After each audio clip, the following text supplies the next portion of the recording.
It is 7:12 or 13, I think. And we'll call this meeting to order. Roll call, let it be shown that everyone is here, and let's stand for the Pledge of Allegiance.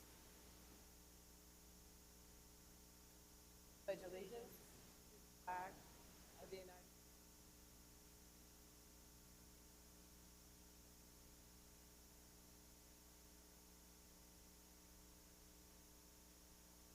If we could just all stay standing for another minute. We've had some losses in the last couple of weeks.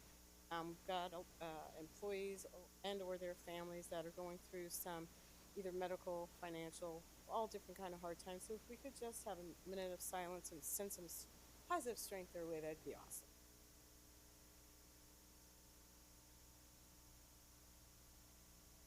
Okay, thank you.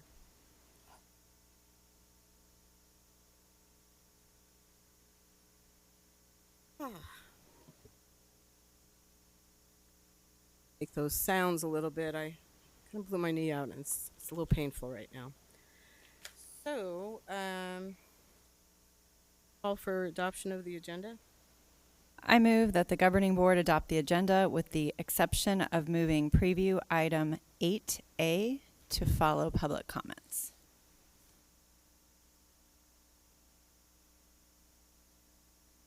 Public Public comment. comments?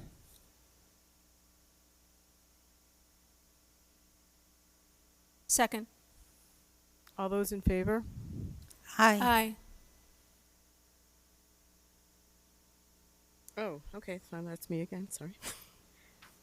We're going to start with our governing board reports. Ms. Tweedy? I was able to attend a robotics presentation at Sonoran Foothills and with Miss Reed and Miss Ordway, and the students did a great job. And last night, Miss Frank and I attended the Make-A-Wish charity at Boulder Creek, a great charity if anyone's able to donate. They're sponsoring a student. And then I was also able to listen to the budget committee.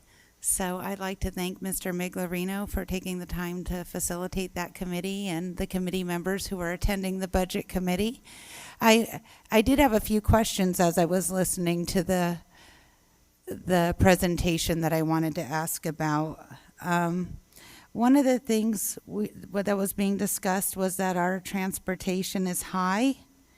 And I went and I looked at it, and the explanation given was it was due to the size of our district. So I went back and I looked at the Auditor General's report. Ms. Tweedy, did you want to add that to? I just want to quickly explain my question so that when we get it in a board report, people will understand the question. Okay. Because sometimes I don't know that my questions are communicated the way I've asked them. So I just really... Well, if they're an email, they'll be communicated by your exact words. No, but go they're ahead. reworded. Anyway, the cost per mile it was reported as a cost per mile and cost per rider. So my confusion as the explanation being the size of our district for the cost is when something's converted to a unit rate, it's done to compare things of different size. So I didn't understand that explanation. So I just wondered how it would be the size causing that if it was converted to a unit rate. And then I would also like to request that we have a future work or board study session prior to the budget discussion to discuss the staffing report and the Auditor General's report, because there were other stuff in the budget discussion I had questions on compared to this. Yeah, if you would send that to Sheila, that'd be awesome, and then we can see what you're talking about. Thank you. Ms. Frank, did you want to go next? Sure. So I also, as Ms. Tweedy mentioned, went to the Make-A-Wish for Boulder Creek High School, and my understanding is they raised $2,000 yesterday with their silent auction, and their goal is $10,000, and they want to make a little boy's wish come true to go visit the Pope. So I think you can make online donations, so I would strongly encourage everyone to support that cause, and thank you to Boulder Creek High School for putting on that lovely event in Anthem. And then I would also like to thank Mrs. Taylor. I had emailed a question to President Ordway. I think I copied Dr. Finch. And it was regarding the executive summaries and supporting documents for 2 items that were not action items. They were a preview and a discussion item. So I think I'd like to put this, make an agenda request that we talk about what types of supporting documents and what we want to put on those particular items, even though we're not voting on them. I think it's important for transparency for the community to see exactly, it says, for example, one, it says results-based funding. Some members of the community may not understand what that is, so. Yeah, we actually talked about that at agenda review. So since it hasn't been the practice for the last 2 years, we're implementing it, but we wanted to be able to give cabinet and the staff the opportunity to get back into that groove, because as you know, for the last 3-4 years, that is always my request, is to have some information so I can have context to see what we're working on. So it's in the works. Okay, thank you. Welcome. Reed? Well, my first 2 weeks as being an official board member have been very busy. I feel like I've been hopping around to different campuses trying to get acquainted with staff and administrators and students. I was able to attend the Union Park unveiling that the builders held, and that was great to be able to see where our new school is going to be built. I was also invited to be a guest of Senator Heather Carter's at the swearing-in of the legislature, and then was also able to stay for Governor Ducey's State of the State address and attended his private banquet that he had up in his conference room afterwards. I was invited to speak at the SWAT presentation for Dr. Hessey's 5th hour class, and I'm looking forward to working with them and to mentoring a group of students this semester. I also attended the pop luncheon and was able to meet our parent organization members, which was great.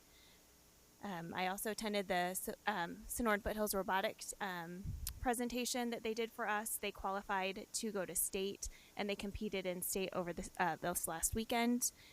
I went to the Norterra Canyon Fun Run, and then went back the next day for the Dear Arizona Voters presentation. We had a student who won the state editorial essay contest, Peyton Kroll Welsh, and she was presented with a proclamation from the state legislature by Representative Nancy Bartow. And Norterra Canyon also had 29 honorable mentions, so that was great. They did a great job. And then just one request, and I don't know the logistics of this, but I did have a parent contact me and ask if the district was able to email out the board meeting agendas to parents prior to the meeting, in hopes that they might be a little bit more proactive in either coming to the meeting or paying attention online, so they know what's going to be discussed, in order to be a little bit more transparent. O'Brien. Thank you so very much. I was also presented with Mrs. Reed for the Sandra Day O'Connor High School SWAT teams, the Student Wellness Advocacy team. So we're excited to be able to work with a group of students this semester about giving back to the community. In addition, was able to attend a basketball game between Boulder Creek High School and Sandra Day O'Connor, and it was a nail biter. I thought, based on the halftime score, I might be able to sneak out then, but they did not. They kept it really close right to the end.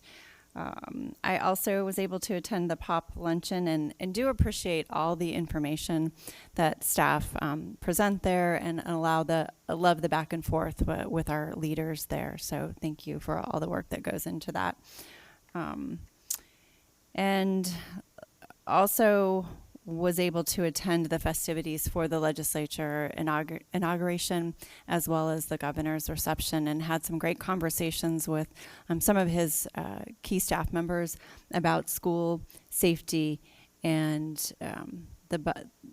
some of the things the governor's hoping to do with money this session, as well as maybe some things that we could work on with Deer Valley. So we'll talk to Dr. Finch about that a little bit later. And then I want to say, oh, today. Yeah, I was gonna Oh my ask you gosh, about so it's been a long day, but a great day. I got to go to the Speak Up, Stand Up, Save a Life event, and I saw tons of Deer Valley students and staff there, and I'm not going to name any of them because I will forget somebody. I will leave a school out. But we had a great contingency there, and I think that when they were calling out the school districts, I'm pretty sure Deer Valley had the biggest roar in the audience. So that was awesome that we had so many students and staff there, great speakers, great ideas. I think what was best about the event is that the students got to go into breakout sessions with a facilitator and have a safe conversation about what are some of the key issues they're facing. And not just what are the key issues, but how do we solve some of those problems? What do we do to help that? And a couple of the taglines that came out of that are, care enough and put your friend before the friendship.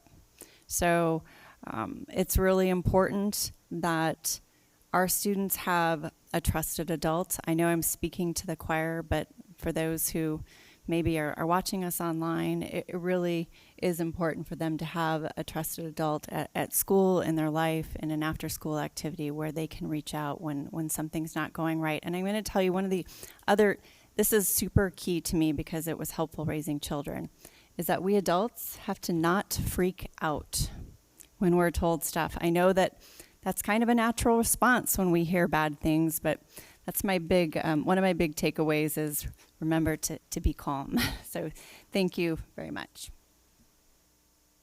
And then, so our board members are so and have been so very active. So the robotics presentation was awesome. Do we know what place they came in?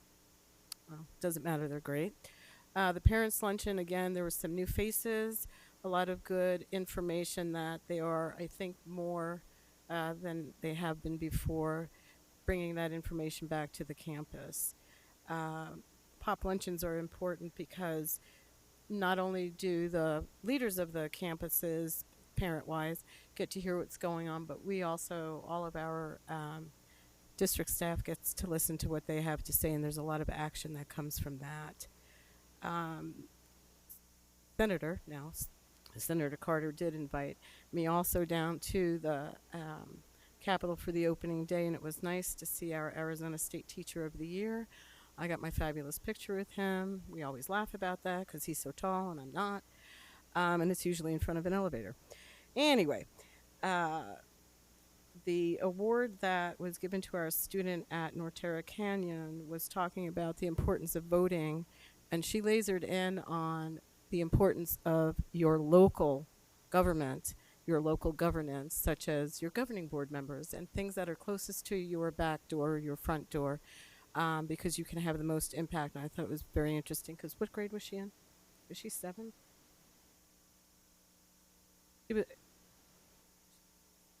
Seventh grade. So I think, I didn't even see there. I'm sorry, Tish.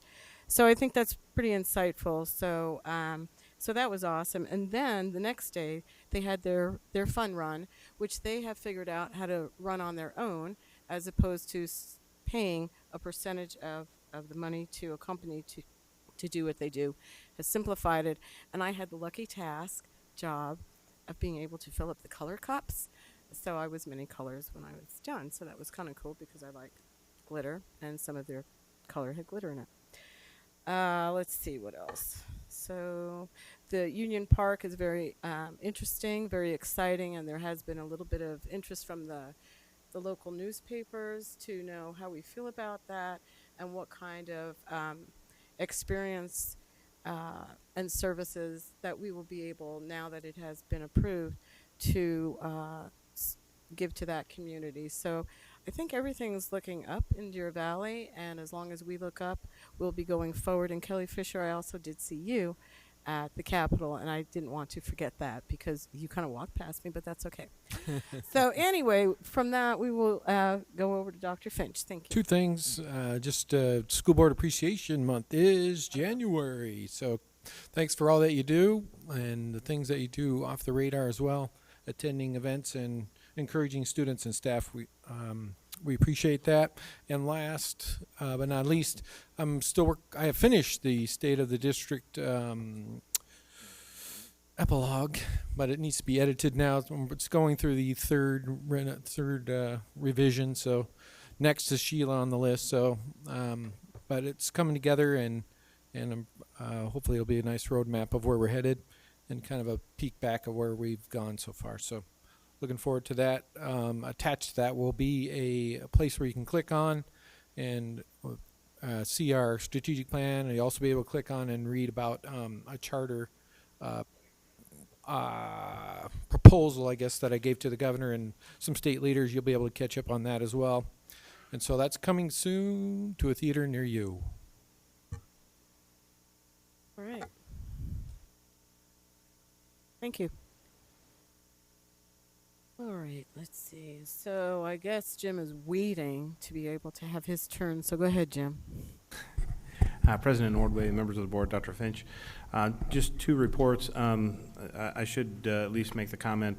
Typically, these reports would have been done at the first meeting in January, but due to the winter break, we weren't able to conclude the monthly reports for December. So the first report we have for you, I should say in February, we'll get back onto our regular schedule.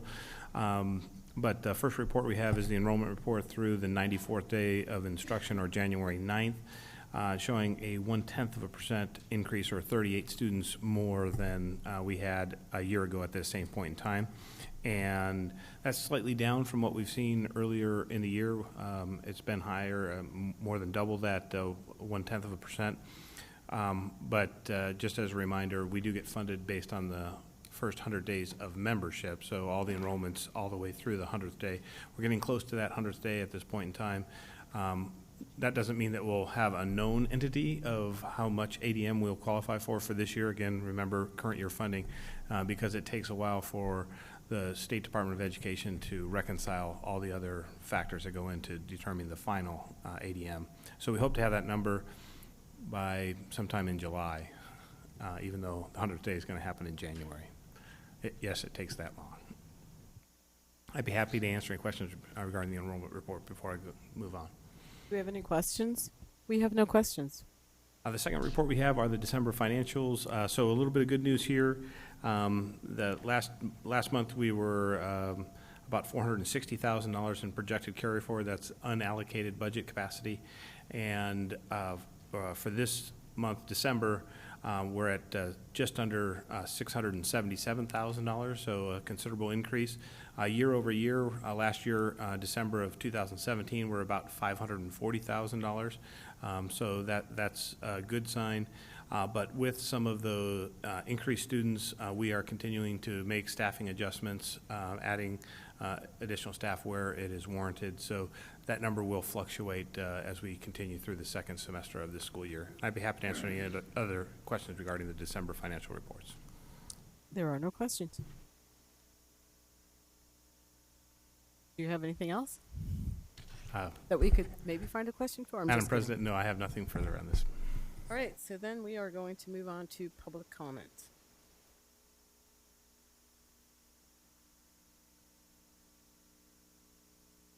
Okay. Stacy Johnson and Carrie Merlino, if you could step up to the podium in that order. And then the board invites public comment on the district's business in general and on any agenda item in specific. Speakers are limited to 3 minutes. To accommodate all speakers within the 30-minute overall limit, the board president may shorten speakers' times. Vulgarity, disruptive conduct, or remarks disrespecting employees by name will not be allowed. The governing board cannot discuss or act on any items not listed on the agenda. Board members may respond to criticism, ask staff to review a matter, or request a future agenda item. Please state your name before you start. Thank you. Good evening. My name is Stacy Johnson. Madam President, Governing Board Member, Superintendent Finch, thank you for allowing me to address you this evening. I appreciate your time and effort. I sent an email to the board members on Friday, and regrettably I inadvertently omitted one member, and I apologize for that omission. I don't know if you've had an opportunity to review it, but the reason I'm here tonight is because today was the first day of online classes for the online learning program for spring. Last Friday morning, I had been checking Canvas all week, and last Friday morning, my son's 4 online classes hadn't populated yet, so I started making some phone calls. I started with a call to the online learning program, left a voicemail message, then I reached out to my son's counselor at Sandra Day O'Connor High School and received an out-of-office reply, both email and voicemail, indicating that the counselors were working on new registrations all week and wouldn't be responding to communications. Somewhat distressed, since 4 of my son's 6 classes are online, I continued to reach out to individuals, and thankfully Brad Brazel, the assistant principal at Sandra Day O'Connor, and Kathleen Giacini both responded to my request for assistance last Friday. So I can't say enough about their responsiveness. It was fantastic. As a parent who's panicking, it was really great to get that response, even though I didn't expect it based on their schedule for the week. In the interim, I also then heard back from the online learning program indicating that my son had missed the deadline to register for his classes, and he would not be permitted to register for spring online classes. Kay, who answered the phone and returned my call, indicated that she would ask further up the chain and confirm that information. I received a return call indicating that my son, in fact, would not be allowed to register for his 4 spring online classes. The reason I bring this to the board's attention, and the reason I would like to continue a dialogue with the online learning program, is because this program is the only program that's really worked for my son. He's a twice exceptional student. He matriculated from Highland Lakes Renaissance program and went right from the Renaissance program into a traditional high school setting. There isn't a transition, although they're starting to develop transition programs into the high school, which is wonderful. What I really want to highlight, though, are the communication issues. There are some ways to communicate with families, with parents, with caregivers that would be minimally expensive, if not free. Leveraging stakeholders, leveraging communication methodologies, you can communicate better with families about registration and about the program itself.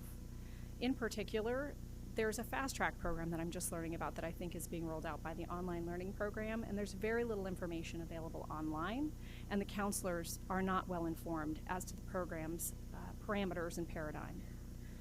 The online learning program works really well, and I think I actually met with board member O'Brien on this subject anecdotally and couldn't say enough about it.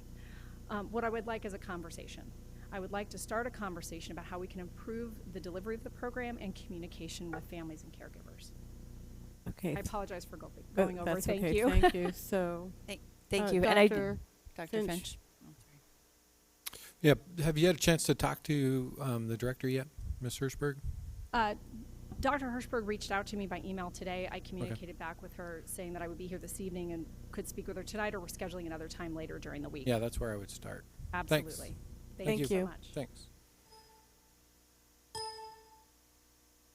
Carrie Merlino, and I apologize if I butchered that. Good evening. Thank you so much for hearing my viewpoint. It's very much the same as Ms. Johnson's. This online program has meant everything to my son, and now, for the very same reasons, he cannot take the 3 classes he was supposed to have taken. It will affect his wellness and our family. So a better communication would be extremely important. Have you had a chance to communicate with anyone in the system yet, or? Ms. Giacini also at Sandra Day O'Connor has been wonderful. Okay. I did send an email to Ms. Hirschberger today and have not heard back yet. So I'm just waiting, and I'll do the same and try to reach out to her. Thanks. Thanks for the tips too. We'll work on that. It's brand new, and we're still figuring out the kinks. So thank you. Yeah. Right, thank you.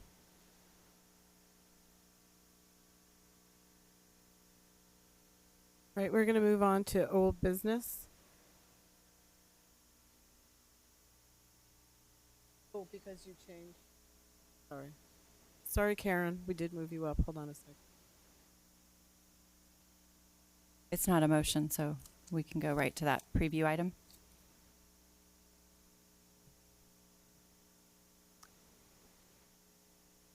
Do I? Oh, there Go it ahead. is. Okay. Madam President, members of the board, Dr. Finch, and guests. My name is Karen Meyer. I am the Calendar Committee Chairperson for the district, and we have a calendar committee. And we are here this evening to actually look at the 2021 calendar. I'd like to, oh, I have to go to the next. Oops, sorry. Okay.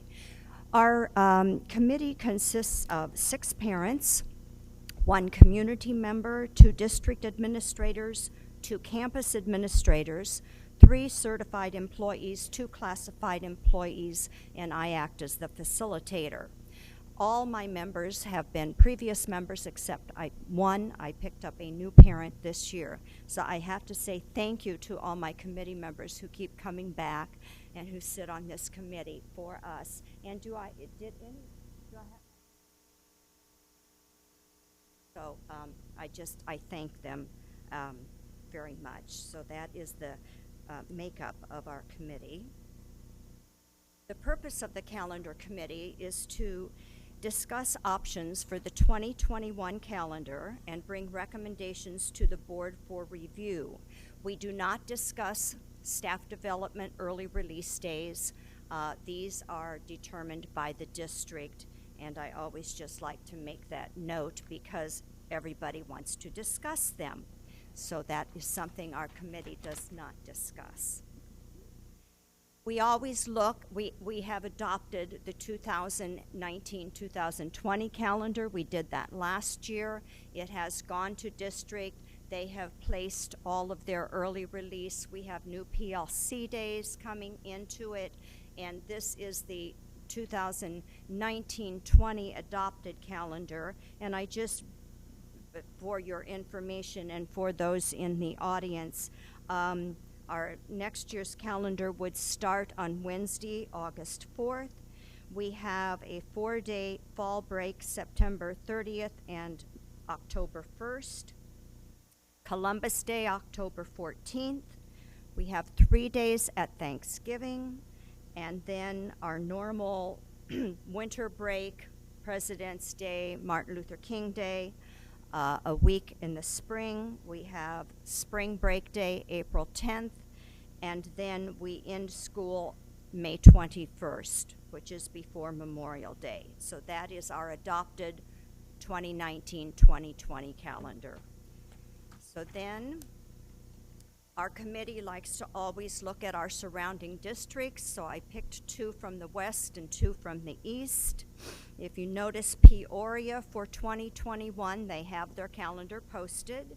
They are starting Wednesday, October 5th. They have Columbus Day. They have 1 week at Thanksgiving. They do 11 days for winter break. They have a normal spring break and the other normal holidays. They do not take Good Friday. They end school May 20th. And then if you look at Paradise Valley, they start Wednesday, August 5th. They have 3 days in September. Veterans Day, 3 days at Thanksgiving. The same winter break, spring break, Good Friday, and then, which they call their spring break day, and they end May 20th, the week before Memorial Day. And then if you look at Glendale Union, they're starting August 10th. They take 5 days in the fall. They have 2 days at Thanksgiving, and then they do not have a spring break day, and their school week is ending after Memorial Day, actually, that year in 2021. And then Scottsdale, August 6th. They take September 28th. They take 5 days out October, 3 days Thanksgiving, and on down, and they are ending a week after Memorial Day also. So that just gives you kind of an overlook of what our surrounding school districts do. When we talk with the committee, these are the considerations that we do discuss: that our calendar is student-centered, that our graduation dates are set at, I have U of P Stadium, I apologize, it is now State Farm Stadium, and those days are set for May 20th and 21st of 2021. The last day of school for our students needs to be May 20th in the 2021 calendar. We have 181 student contact days now. Because we have added so many PLC early release days. We used to have 180, but we added that one extra day of student contact for minutes in the schedule because of the other release days. We watch the second or third Wednesday for PSAT testing to make sure that we are in school. I'm going to refer to Thanksgiving break when we look at the survey results. We want to end our first semester before winter break. We want to balance our days per semester so that we don't get lopsided due to many high school courses being only a semester in length. We like to balance our days off, our days off also, and then balance our holidays for stakeholders. At this time, we take one Jewish religious holiday in the fall, Rosh Hashanah or Yom Kippur, and we take Christian holidays, Christmas and Good Friday. We also want to consider implications of start-in days and holidays for attendance and working parents as much as we can. And then this year we were requested to actually put out a survey to our patrons, and we got approximately 6,000 results back. And I would just draw your attention to these. Would you prefer to have Columbus Day as a DVUSD holiday? As you can see, 1,840 said yes, 1,018 said no, and we had a big group that were either way. I'll make a notation that 2 years ago we did not take Columbus Day, and people just took it anyway because they thought they were supposed to have it off. And so we have put it back in, and that's the result. Which would you prefer for a fall break? 3 days, 4 days, or either way? As you can see, 4 days was the biggest winner.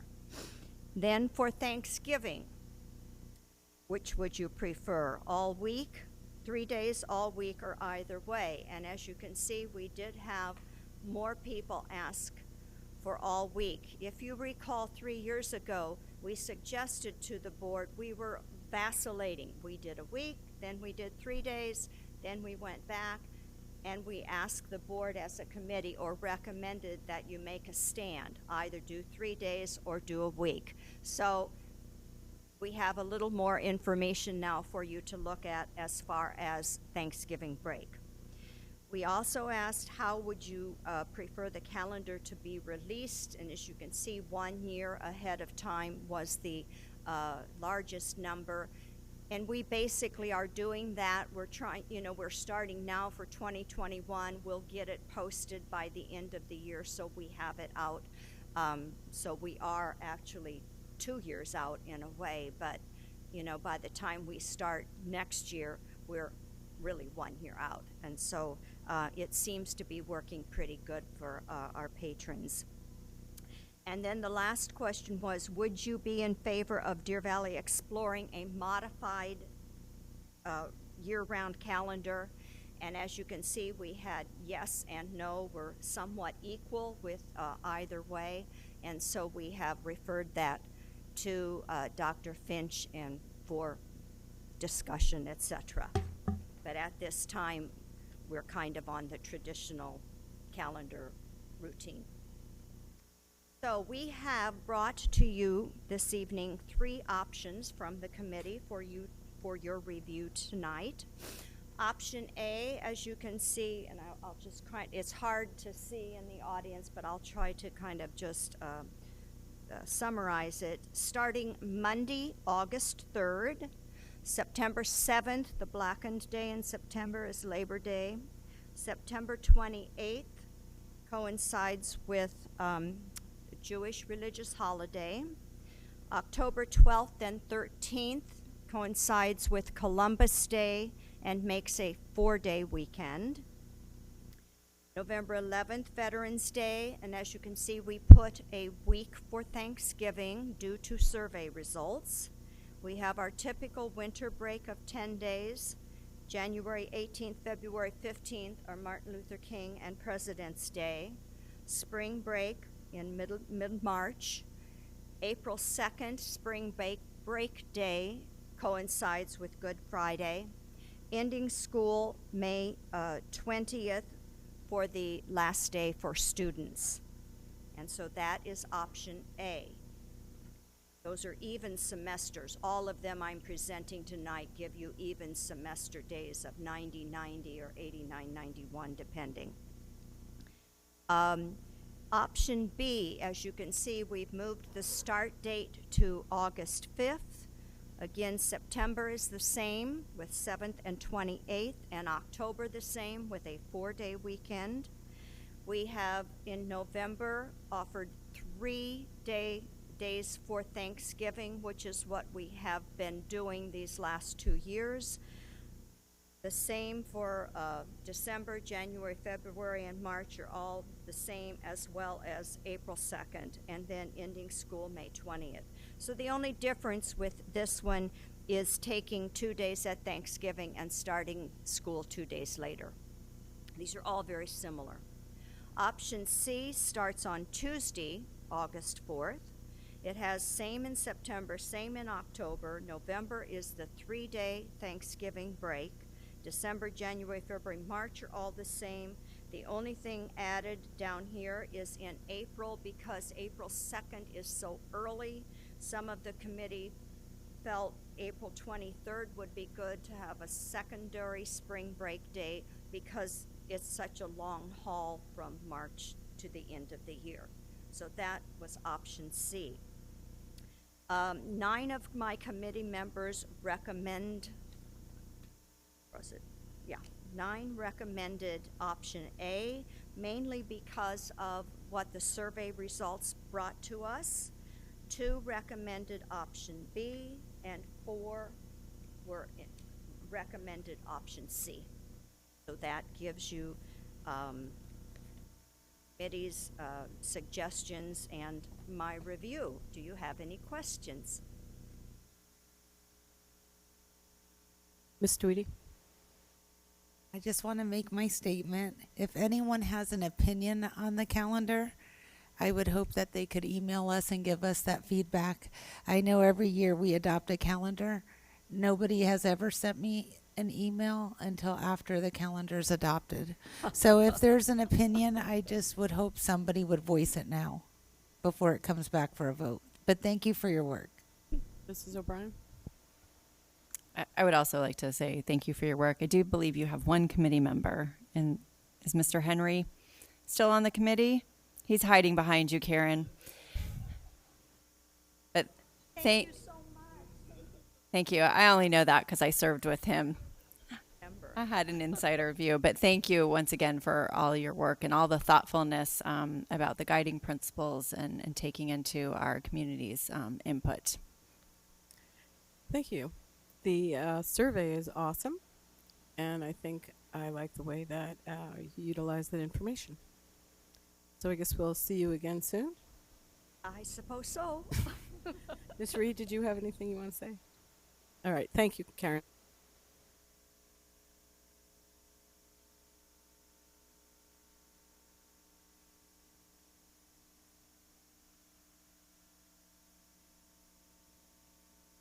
Go ahead, Mrs. O'Brien. I move that the governing board approve the administration's proposal to move the early release days to Friday for fiscal years 20 and fiscal year 21. Second. Any discussion? Is there anything new, Dr. Gallagher? Yes, Ms. Frank. I did have one question. I know this has come up in discussions with the early release days regarding childcare for staff, as well as time for conferences, parent-teacher conferences. President Ordway, Ms. Frank, as soon as action is taken on this at the next board meeting, we will bring you the 2019-20 calendar, which will indicate an additional parent-teacher conference day for K-8 on the Wednesday before the Thursday, Friday in the fall and in the spring, but not for high school. The week of January 28th, our community education web page for childcare for those 24 early release days will be revealed, and we'll get that information out to you immediately. Okay, thank you. Anybody else? Yes, Ms. Tweedy. Are they going to have the same amount of time for conferences that they currently have? President Ordway, Ms. Tweedy, we will have reduced by an hour and 55 minutes the time for conferences. By adding in the Friday, we will have gained 90 minutes back. So we'll still be short about 15, 20 minutes overall, but much closer than we were. So there's only a 15 to 20 minute time difference between what they currently have and what they're going to be getting? President Ordway, Ms. Tweedy, when we look at the half-day schedule on Thursday and Friday that we've currently had, and we change that to the 90-minute release, then by adding 90 minutes back on that Wednesday, yes, we recapture almost all of those minutes, but not all. I guess it would be easier for me to understand if I understood the total amount of time they have for conferences now and the total amount of time they used to have for conferences. And President Ordway, Ms. Tweedy, we can have that in an update for you, as well as when we present the calendar as it's changed. Thank you. You're welcome. If there's nothing else, I'll call for the vote. All those in favor say aye. Aye. Aye. 5 ayes. Oh, yes, electronic if it was done.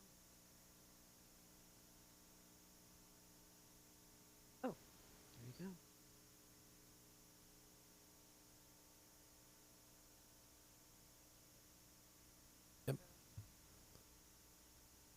I move that the governing board approve consent agenda items 6A through 6I. Second. All those in favor say aye. Aye. Aye.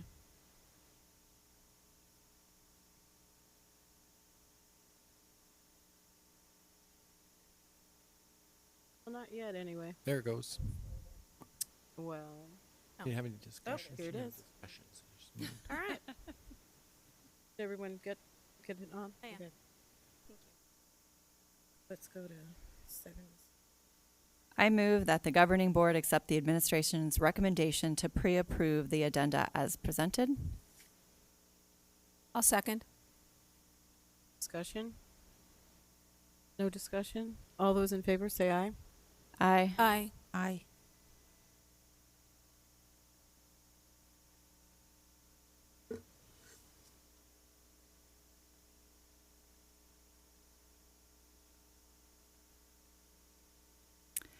I move that the governing board approve all employee out-of-state travel per governing board policy GCCE. I'll second the motion. Are there any questions on the employee travel? Any specific trip, or are we going through it? Not a question, just a comment. I just wanted to thank Ms. Taylor for double checking the code Yes. on that one trip and correcting that. I appreciate that. Thank The you. community ed. The community ed. Did anybody else have anything that they wanted to discuss? So we can vote. All those in favor say aye. Aye. Aye. Aye. Oh, wow, look at you, Sheila.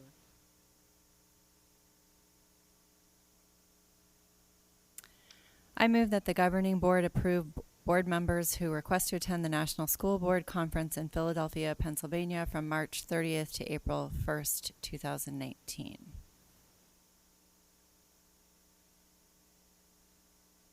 I second. All right, so this, actually, I'm going to ask Dr. Finch to start a little bit of an explanation as why this would be important for board members to attend if they had an interest in doing so. Well, again, this is my 21st year as superintendent, and in my past travels, it was common that I would take board members to the National School Board Association conference. Frequently, the whole board would go with me. But then as travel schedules and all that stuff happens and life happens, at least 3 members went. I remember I had a 7 board most of my superintendent life. But at least 3 or 4 went pretty much every year. And the plus of it is obviously seeing the global picture of what's happening around the nation, and obviously you get the top shelf in speakers and what is happening in innovation and education. That's the plus of it. Another plus is the ability for you to get to know your board members in a different environment. You can't really put a price tag on that. That's one thing I noticed as I went on those with other board members. So that's my two thoughts on those. If you're going to grow as a board and as a board member, training is a plus, and so at the state and national level, it is that much more helpful for you as you learn how to make decisions, what information you can gather, sources you can get information from, etc. The National Board Conference is good for that. Mrs. Frank, why you put your finger on the microphone? Did you want to speak? You're very observant. Thank I you, am. President Ordway. Before I vote, and thank you for the explanation, Dr. Finch, I would like to discuss the total cost if we were to send all 5 board members. And from what I saw, the registration fee is $985 per person. Is that was on the flyer? Is that the correct information? So if all 5 board members attend, that's almost $5,000.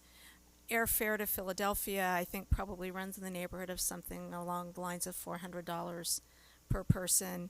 According to the NSBA conference website, it looked like the average price of a hotel room was $200 a night.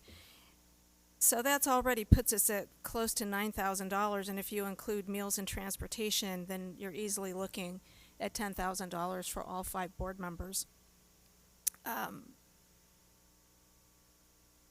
That's a lot of money.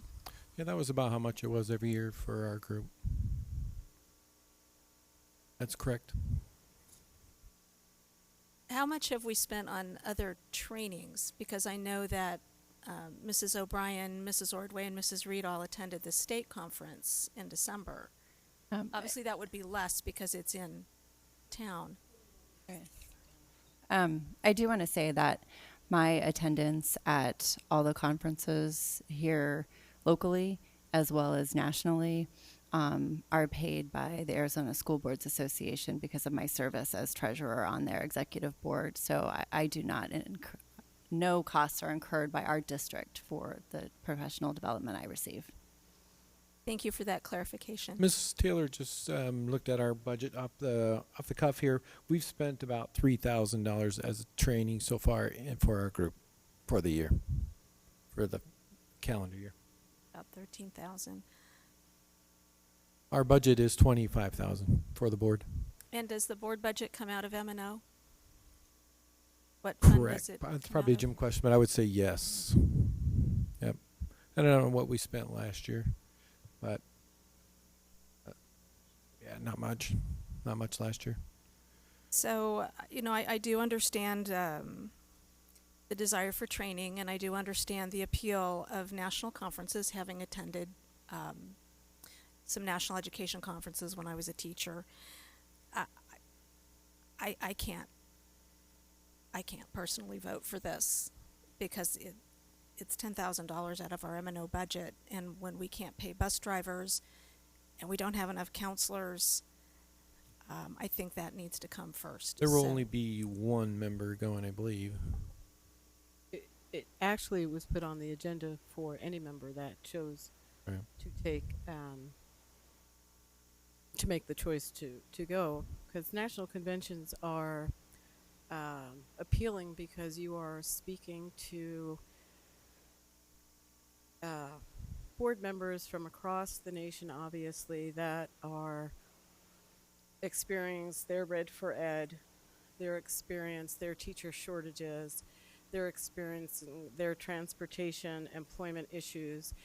And when you are with them, and I think there's something like 60 stops or however many there are, you get to have a lot of information that you can bring back and use to solve a problem. And you also can share best practices from here to solve, for them to solve problems. If we sit in this, only in this state, only within our group, we don't grow, we don't learn. So for me, an investment once a year, and we haven't done it in 3 years. I think it's been 3 years. You know, 2 years ago, All right. you went with Mrs. Fisher to Denver. That wasn't the national. Was that the It was the conference? national Okay. conference. All right, so 2 years. So every other year. It was before me, so it had to be 3 years ago. That'd be 3 years ago. I guess to quibble over the dates is not really what my point is. My point is that if you want to expand and grow, you need to invest money into going. We are elected officials that are expected to do our best, and if we continue to stay in our little box and not go, then we're not going to learn. So that's my ideology. I respect yours, but to have not to have the opportunity to experience that and bring that back, I think is not a good thing. Well, I do respect your opinion, but as a well-educated, as an educator, I've never not had the opportunity to grow and learn. There's many opportunities out there that don't involve traveling someplace. So I certainly do keep myself educated and continue to grow. Right. I was referring to our board service, Ms. Tweedy. I would just say I've been calling for, travel reduction, travel reform, a travel policy, and I think the board should lead by example in this area. And I think one of the things that has been a little bit upsetting to me in my time on the board and as we've looked at budget, I don't see any distinction between needs and wants when we talk. And it's just like, we have to do this and we have to go here and we have to collaborate with other people that are having the same problem as us. I mean, I think it would be good to talk to people who have solved the problems and even seek those people out and talk to them specifically, as opposed to seeing what our peers are doing that are having the same difficulty we are and then doing the same thing as they are. But aside from that, I do think we should lead by example. And when we are paying 4% less than our peers on average teacher pay, we don't have enough bus drivers. I mean, it's symbolic. I get that this trip would not pay for all that, but I think it would be hypocritical for me to call for a reduction in travel and then vote for a trip like this. So if I take a stance on something, I also take the stance for myself.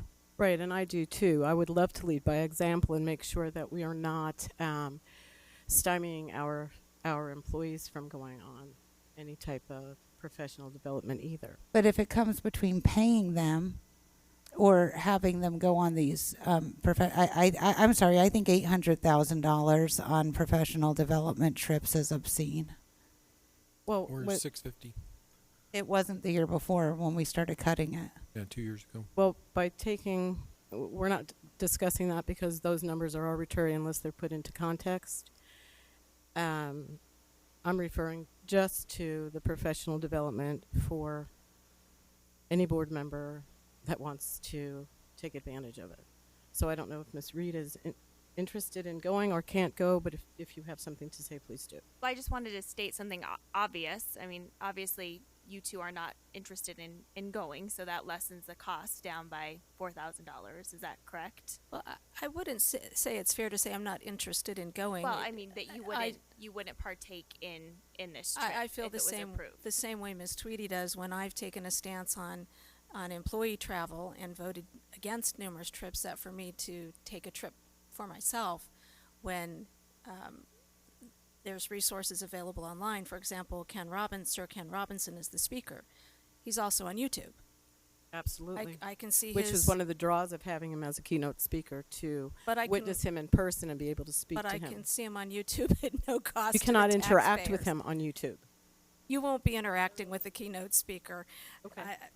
Most likely. But that's neither here nor there. So I do appreciate your question. So yes, I would not attend, and I would not vote for this because of the stances I've taken on other travel. So that is correct. If Ms. Tweedy and I say, hey, we're not going to go, then that does reduce the cost.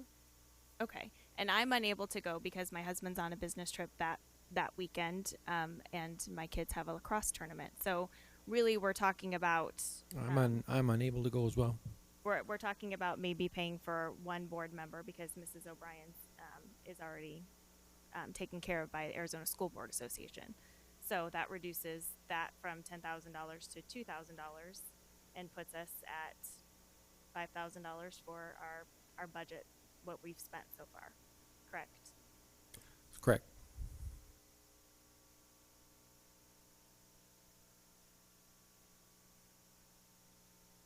Anything else? All right, with that, I'll call for the vote. All those in favor say aye. Aye. Aye. Aye. All those not in favor say nay. Nay. My computer is a little bit slow, Sheila. Sorry.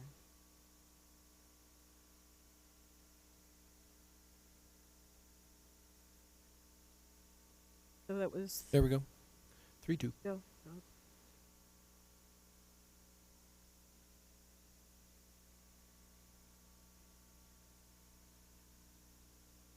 Dr. Galligan?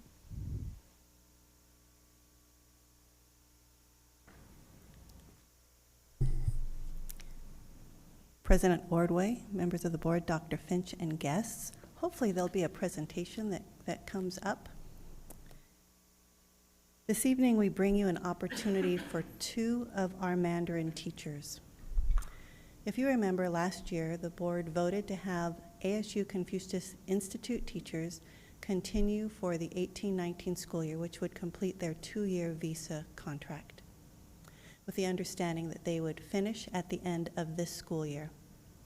We currently only have 2 Confucius Institute teachers. One is a special area teacher at Gavilan Peak, and the other is a special area teacher at Diamond Canyon School. ASU recently informed us that we have the possibility to renew the program for 1 additional year for these 2 Confucius Institute teachers that aligns with our program and the J1 Exchange teacher visa. As you can see, all of our Mandarin teachers, including these 2 Confucius Institute teachers, have received professional development as new teachers. They've received professional development at their sites, participated in teacher collaboration, implemented learning, just as all of our teachers do, and engaged students in cross-cultural exchange activities. So we believe extending these teachers for 1 additional year is an opportunity to continue to provide quality and consistent Mandarin instruction from trained teachers. As you know, finding general English-speaking teachers is difficult. Finding Mandarin teachers is even more difficult. We're not asking for new teachers. We are only asking if we would consider renewing for 1 additional year for 2 Confucius Institute teachers. These teachers are not in leadership positions. They have received professional development. They have received acceptable ratings on their teacher evaluations. So we're just bringing this possibility to you. We do not have to move forward with this, but it's an opportunity that we thought as a board you would like to have input in. Thank you. Ms. Tweedy. I would just like to say I'm definitely not in favor of this. After our discussion and last year and our compromise last year, I was kind of surprised to see this back on. In particular, I'm extremely concerned about continuing any type of relationship where our teachers have contracts with the Chinese government and they are paid by the Chinese government. And the reason I have a concern about that is it appears the Pentagon also has a concern about this program. In the John McCain 2019 National Defense Authorization Act, they prohibited U.S. universities from using Pentagon resources for Confucius Institutes because they consider this program a national security issue. In addition, the FBI expressed concerns about Confucius Institutes and this arrangement. The National Associations of Scholars issued I think it's like a 163-page report, and they found that the Confucius Institute program was a threat to intellectual freedom, lacked transparency, had entanglement, and there was the use of soft power to spread propaganda. There was also a interview with the Vice Premier of China where she confirmed, I think, some of this, so I did make sure you had links to that interview. So I don't think anyone up here, and if I'm wrong, they can speak up, but that they would be privy to any information that the Pentagon or the FBI didn't have when they made their decisions about Confucius Institutes. So I'm completely in favor of having a foreign language program, but I do not think any teachers in any of our classrooms should be paid by the Chinese government or have their contracts with the Chinese government. President Ordway, Ms. Tweedy, if I may make just one comment. We have severed that aspect of the Confucius Institute in any type of new or additional teachers. So that will no longer be part of anything that we participate in. This is just one of those unique opportunities, and again, we just wanted you to have input. Thank you. Ms. Frank. So I too was a little surprised to see this back on the agenda, although I do appreciate, Dr. Galligan, that you wanted to give this opportunity to the board. So I do understand and respect where you're coming from. And I know, Mrs. Reed, you were not on the board last year or privy to some of the conversations that went on about this. I thought that we had reached, I guess you could call it a compromise, but when I was board president, it was really important to me that we be fair to the teachers that we already had here under contract. And we had one individual who had arrived but hadn't approved the contract, but he was in the pipeline. I know we had another board member who just wanted to completely do away with it altogether. I thought it was extremely important that we honor our contractual obligations to the individuals who were here, that we already had in the pipeline and that we brought forward. And that was, but it was with the understanding, although it was not something that we voted on, that we were not going to continue entering into contracts with teachers who had contracts with Hanban, which is directly affiliated with the Chinese Ministry of Education of the Government of the People's Republic of China. So my concern is that if our program's dependent on teachers who are contracted through the Chinese government, then we're really vulnerable to any kind of trade wars or actions or diplomatic concerns, because those teachers could be recalled, and then we would be left with empty classrooms. So I'm also concerned about the number of universities, even recently, that have severed their ties with Confucius Institutes. That's including 3 universities in Canada, the Toronto District School Board. In the U.S., it would be going back to 2014, University of Chicago, Penn State, Pfeiffer University, University of Illinois, Urbana-Champaign, University of West Florida, Texas A&M, Prairie View A&M, University of Iowa, University of North Florida, North Carolina State, University of Michigan, Go Blue, University of Rhode Island, University of South Florida, and those are all recently within the past, the last 8 or 9 of them within the past year. So those are some concerns that I have, as well as recent reports. I know that a board member attached a letter that was sent to me last year from Dr. Joe Cutter, who was the director of the Confucius Institute, so I'd like to thank you for providing that. There was some discussion, and I know, Ms. Ordway, you read the letter aloud to us at a board meeting, on how the ASU Confucius Institute had been an important part of a grant. I'm just reading here from the letter we applied for and received that is funded by the U.S. Department of Defense. Went on to say that ASU has had a Chinese language flagship center that's funded by the language flagship, which is part of the National Security Education Program of the U.S. Department of Defense. Program was established to address a shortage of people in the U.S. who have a professional level knowledge of languages deemed critical to our security. And then he goes on to say that ASU Chinese Language Flagship and ASU Confucius Institute partnered to respond to a request for proposals for enhancing Chinese language instruction in selected Arizona schools. The ASU proposal was successful. The project was for over $300,000 and was renewed in 2016 for an additional $150,000. And goes on to say that the funder was pleased with the collaboration between the ASU Confucius Institute and the ASU flagship from the Department of Defense. So reading that, it sounds like there's a great collaboration going on. Since that letter was written, a report was issued, I think it was in August, or it was an article in the Washington Post, where actually the Washington Post article says that the ASU Confucius Institute had been bragging about their cooperation with the Pentagon-funded flagship program, and as a result, Pentagon did not select ASU for a new grant to link to its government-funded college programs with its K-12 Chinese language program, so they lost their Department of Defense grant.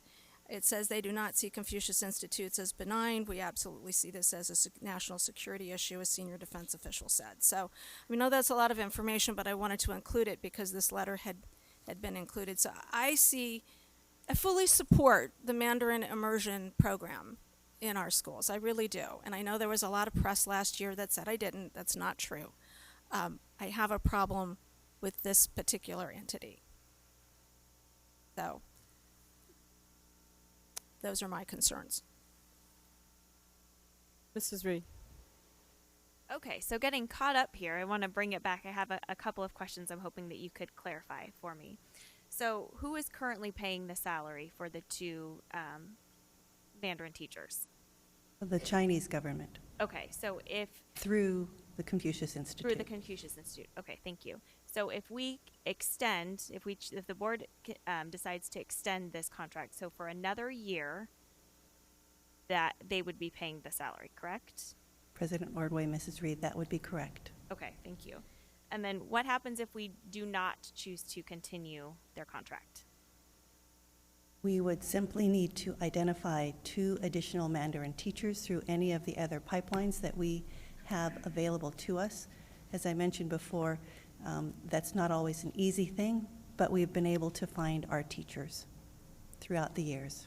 Okay, so what is that, kind of go down a rabbit trail with me a little bit. What is that pipeline looking like currently?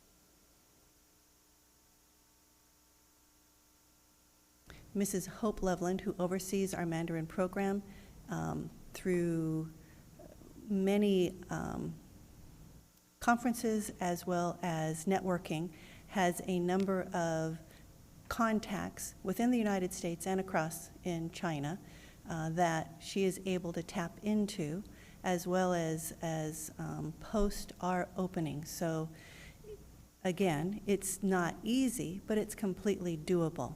The only reason that we bring this to you is these are 2 experienced Mandarin teachers in Deer Valley. They have consistent success at both of those schools in the special area programs, and that really is the only reason we're bringing it back. If the board says no, then we just continue with what we've always done. We have 2 additional areas that we need to fill with teachers, and we'll get on that immediately. Okay, so to clarify, if this plan was not brought forward to us, you would have already been looking for 2 other teachers to replace these 2 teachers with because their contract expires. Ms. Correct. Ordway, Ms. Reed, we'd be starting now, Okay. which is why this has come to you now. This would be our time to start for next year. Thank you. You're welcome. Ms. O'Brien. How many times can you extend their contracts? Ms. Ordway, Ms. O'Brien, this is not something that is typically done, so it was just brought to us as an opportunity. I don't believe it's often, but in the Thursday or Friday update, I will make sure we have that to you. Okay, thank you. Are they going to be teaching the same grade levels that they're teaching now, or are they moving up? President Ordway, because they're special area teachers, they teach special areas. Oh, okay. So they work with children across all grade levels. And they've gone through all of the Deer Valley training? Yes. They're at Diamond Canyon, Gavilan Peak, so they've been participating in PLCs. That is true. All right. Any further discussion? Dr. Finch, did you have something? Well, I think you're headed down the trail I'm headed on. I would like to know from the two principals what their thoughts are, how effective the teachers are. Are they appropriate, inappropriate, etc.? That would be valuable for the board to know as well, maybe in Yeah. a Friday update. Yeah. Oh, okay. I'll wave I to won't you in put them back. on the spot. No, but- I wouldn't do that either. I saw them, but I did want to know what they thought. Well, Because if we've had issues with them in the past, they would know, and they could get us that information to help you make a better decision. I had a question for Dr. Finch. If we're looking at evaluation, shouldn't that be done in executive session since it's a staff matter? I was thinking more of a summary of or their opinion rather than the actual evaluation. But good question. If you want to look at them, we could do that. That would be the board's prerogative. I guess I take issue with that because we don't do that with any other employee. I mean, when we get our list of teacher renewals, we don't get their evaluation, so we could decide if we'd like to. And the issue that's been raised here is the issue about our relationship with the Chinese government. It had nothing to do with those teachers' conduct. Well, then I guess I just think you're discriminating against them and treating them different than every other employee. Yeah, that's why I'm not recommending we go through the evaluations unless you forced us to do that. But I think just a summary from the principals would be But nobody's wise. raised a concern about their behavior. I don't know why we would do that. all right. So perhaps we won't do that, and Well, we'll just I- go ahead, was- Mrs. Actually, sorry. Mrs. O'Brien. I would like to hear from the principals, and I would like that to include if there have been any concerns raised or brought to their attention by parents.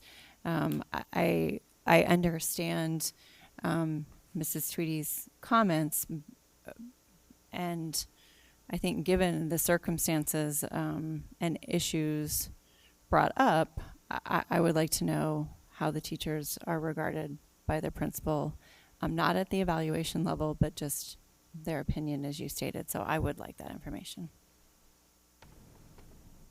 Yes, Mrs. I'd like O'Brien. to clarify, I wasn't suggesting that we should go through their evaluations. I just was asking if we did, that would need to be executive session. Yeah, good So point. I was just looking Right. for information. Good point. But I also agree with Ms. Tweedy that this issue isn't about specific individuals.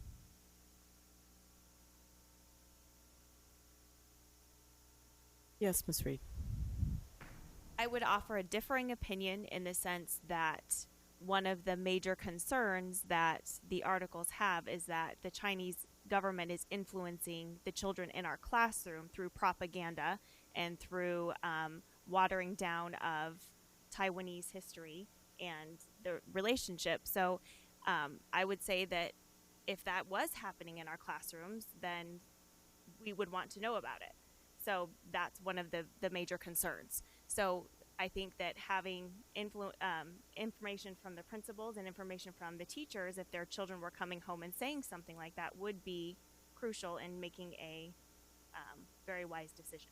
Right, and then perhaps we could know what specials actually do, what they do in specials. How far into that are we going?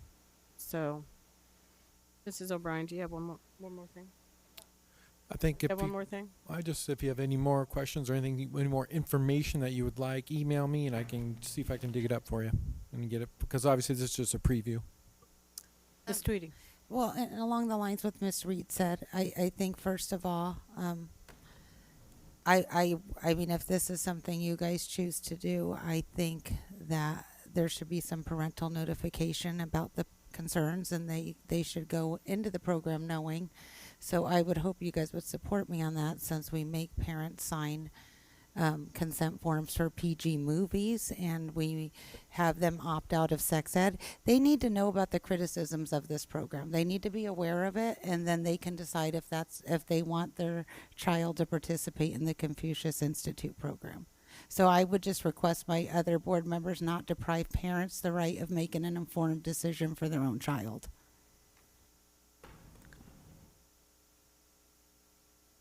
Brian, were you going to say something? Okay, we are ready to move on.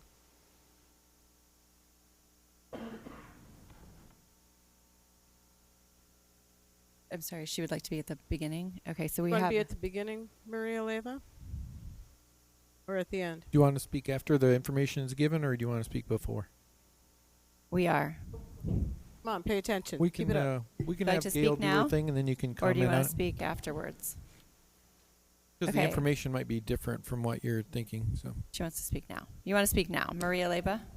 okay. Thank you. Maria Leyva, please state your name when you get up there.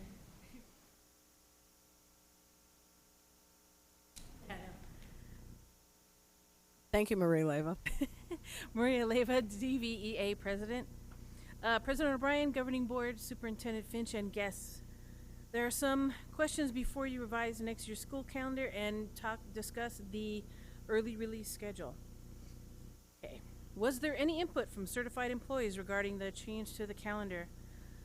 Why are the student contact days being increased from 180 to 181, which reduces the amount of planning time that employees have prior to students starting school? If each student has 6.5 hours per day of instruction, then Deer Valley students currently have over 1,100 instructional hours. Every district in Arizona is paid according to the minimum number of instructional hours required by statute. Kindergarten, 346 hours. Grades 1 through 3, 712 hours. Grades 4 through 6, 890. Grades 7 through 8, 1,068. And high school, 900 hours. Are you aware of SB 1022, which would reduce the amount of 7th and 8th grade instructional hours from 1,068 to 890, which is the same as grades 4 through 6? What about employees with children who attend DVUSD schools and are too young to care for themselves? Will the employee be paying for additional hours of daycare? If so, then the early release days will be costing employees more money. Is there a comprehensive plan for those employees and their children for all 38 schools?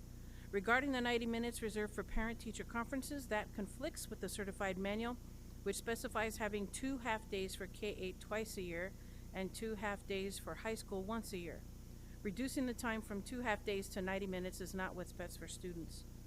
Is there a district-wide plan for the PLC early release days that is grade and content area specific? How many 90-minute PLC meetings per month will be school-based, which is to say that employees would not be required to drive to a different location? Will schools, grades, and content areas be creating the agendas for their 90-minute PLCs? We know that a survey was sent to administrators by district leadership regarding the creation of 7 PLC coaching positions at the cost of $800 per year for the first 3 years. If the funding source for the coaches is from results-based funding, then the money will not be guaranteed after the governor is term limited out of office. Is spending $800,000 on 7 coaches really what's best for students? As a side concern, you will be taking action on 31 certified employees when you look through the HR updates or HR changes. 31 certified employees' resignations tonight. None of them are transitioning to smart schools. 3 of the 31 have already left DVUSD classrooms. And finally, if the intention of the results-based funding was to replicate student achievement, then why not spend the money on employee salaries to retain as many people as possible? After all employees are responsible for student achievement. And for those employees in attendance and those watching online, we would appreciate answers to these questions and even more questions being asked tonight regarding the proposed changes to next year's calendar. Thank you. Thank you. Thanks.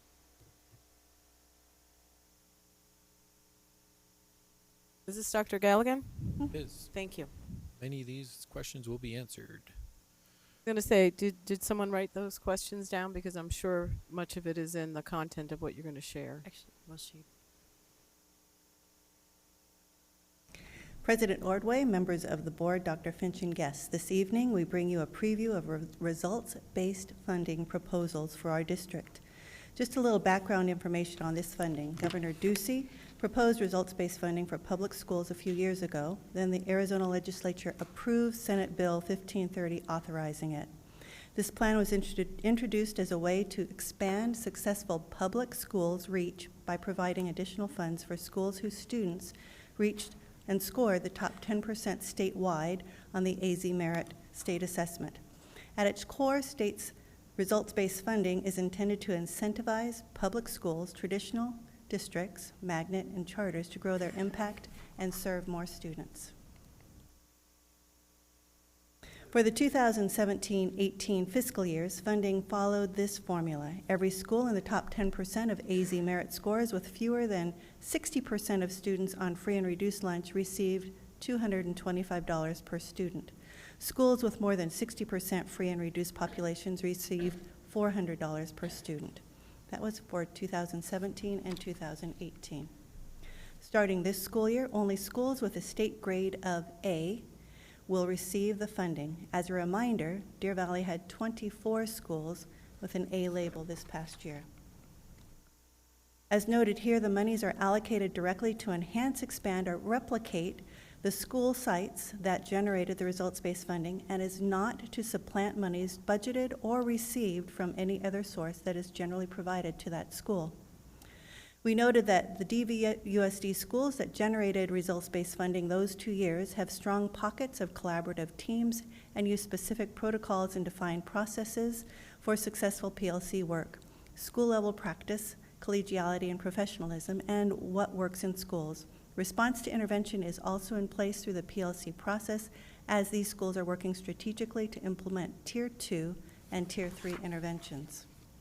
The second tenet of funding is that the majority of monies received from the funds by a school district or charter holder are used for teacher salaries, to hire teachers, and to provide for teacher professional development.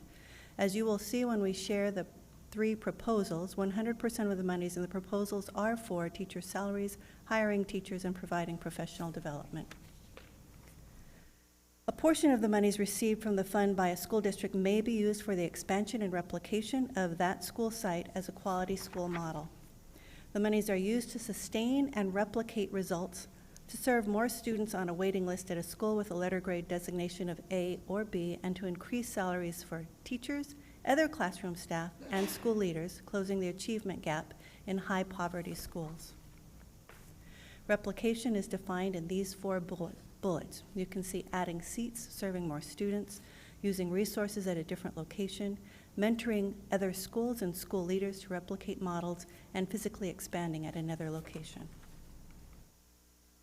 As you can see, many of the schools identified in 2017 and in 2018 have strong and systematic PLC processes and/or strong MTSS, multi-tier systems of support structures in place for students.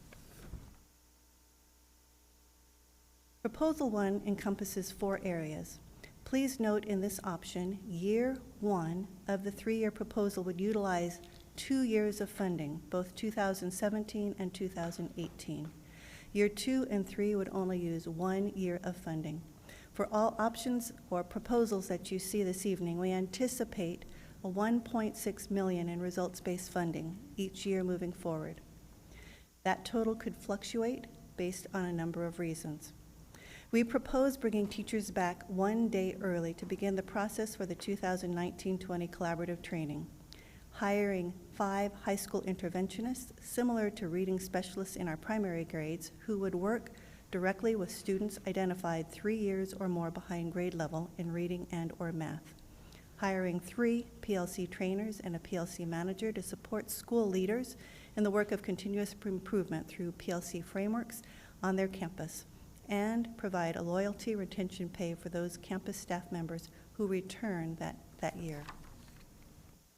Proposal 2 is similar to the first proposal, but only uses 1 year of results-based funding in year 1, thereby reducing the retention loyalty pay from $300 to $125, and keeping 1 year's results-based funding in arrears. Proposal 3 is different than the previous 2 proposals. We would maintain the addition of 1 day for pre-service days. Instead of adding 1 high school interventionist at each school, schools would have 2 interventionists to be able to work with both reading and math students who show a 3-year gap in grade level skills. This proposal maintains the 3 PLC trainers and manager, adds some funds for PD, but eliminates the retention loyalty pay. We don't have to look far for a success story. Constitution Elementary, our very own DVUSD school, was named a model PLC school in the 2016-17 school year. They moved from a C rating to earning an A rating for the past 2 school years. During their work with PLCs, Constitution was also named an A+ School of Excellence and won their Title I Exemplary Program from ADE for the 2018-19 year. In addition, in order to achieve these accolades, Constitution began their PLC journey in 2014. Over the past 4 years, Constitution has gone through the process of creating effective collaborative teams and building capacity within those teams by training grade level leads to own the process over the past 3 years. Constitution has also focused its work on the creation of common formative assessments and began multi-school collaborative teams. This year, Constitution has expanded their multi-school collaborative teams to include both math and English language arts. Of 21 participants, 96% stated that they valued the collaborative time and that they appreciated having a lead facilitator. When asked to describe the most beneficial aspect of the collaborative team, the following responses were given. All of it, basically. Being the only 6th grade math teacher at school, there isn't a lot of opportunities for collaboration. I find all of our time to be well spent and valuable. Another teacher said, I appreciated the leadership provided to keep us all on track and to be able to share our strengths and weaknesses with others who are experiencing the same successes and frustrations. I really appreciated the opportunity at the second meeting to actually work with others, teachers, to plan. A third teacher said, everything for me, but the most beneficial outcome of the collaborative team time is reading and interpreting math standards to develop common assessments to assess those standards. In addition, when we look outside of our district, Glendale Unified School District began its journey with PLC several years ago, admitting that their original implementation was more in a format of PLC light, with a few schools implementing the process at various levels of implementation. In 2015, the district hired a PLC consultant from Solution Tree and decided that they needed to take a district approach to the PLC process. Within 3 years, Glendale Elementary School District went from the majority of their schools being C and D rated to B and mostly B rated schools. The district created a guiding coalition team to determine processes for the PLC framework and decided to use the PLC framework as their major process for continuous improvement. The Solution Tree consultant initially worked with 2 schools in the district, modeling the process for the remaining district schools. The following year, expanded to working with 2 teams from each school, and this year is working with 5 schools with the greatest need, as well as 2 schools who are close to being A-rated. And I'd like to share some of the objectives for those areas in each of the proposals. This one is for the additional pre-service day. An additional pre-service day for certified teachers would allow collaborative teams to work together to identify essential learning outcomes for the first quarter of the 2019-20 school year, create common formative assessments, creating a pacing guide for instruction, and get a head start on this work. When we look at the PLC trainer objectives, would be to support school leaders in the work of continuous improvement through the PLC framework on their campuses. Specifically, the trainers will provide professional development for collaborative team leads and will assist schools in creating and facilitating cross-school collaborative teams. We know from our work over the past 3 years that the facilitation of cross-school collaboration teams is vital to the success of the team and allows the team to focus on the main objective, student learning. The goal would be for the trainers to build capacity within our school district and gradually release the facilitation to school-based leaders. The goal of a PLC manager would be similar to the PLC trainers to the PLC consultant hired by Glendale Elementary School District from Solution Tree. The PLC manager would assist the district in developing systems to monitor student learning on a timely basis. The manager would also work with the district and schools to create systems of intervention to provide students with additional time and support for learning. The goal, much like that of the PLC trainers, would be to build capacity amongst school leaders and staff so they would be able to work as members of high-performing collaborative teams that focus on efforts on improvement for all students. Additionally, the manager would facilitate cross-school collaborative teams and create a monitoring system to help measure the effectiveness and the implementation of the PLC framework in Deer Valley. Of course, our goal is to become a model PLC district within the next 2 years. The objective of the high school interventionist is to provide and monitor evidence-based interventions for high school students who are identified at risk by universal screening tools. Our high schools have not had the luxury of having an interventionist similar to our elementary schools who do for reading mainly, but some of our schools do have some math interventionists at the elementary level. This would level the playing field and provide equitable services for those students who have the greatest gaps going into each grade level. Teacher retention and professional learning is supported in the Deer Valley Strategic Plan, as you can see here. We feel it's important to value our teachers and to value those who return back to us each year. We also wanted to take a look at costs that have been spent and could be spent. As we analyze different costs to build the knowledge base of our teachers, administrators, and classroom-based staff, you can see the costs to bring in consultants, send staff to in-state conferences, and then also to out-of-state cost to send staff to those conferences to continue to build our knowledge base. The three proposals you have in front of you will help reduce these costs as we build our own in-house experts to work with schools. We followed up with our comparable districts to identify how they may have used their results-based funding. You can see from the chart how these districts have allocated the funds they received. And we were able to reach out and speak with Chandler, Madison, Paradise Valley, Scottsdale, and Peoria. You can see that each of them uses the results-based funding differently, but mainly to meet those needs of the tenets of results-based funding. This presentation has been a preview item and will be brought back to you as an action item at the February 12th board meeting. I would like to make one other thing that I forgot. So I'm going to go back to the proposals.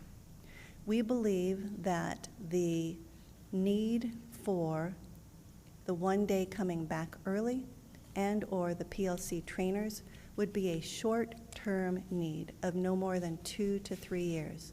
And that's why you see before you a 3-year plan. If results-based funding were to continue beyond those 3 years, then we would come back to the table because we believe by then we would have built our in-house leaders and that knowledge base would have expanded across teachers and campus-based staff as well as our leaders, and there would not be a need as such as it is now.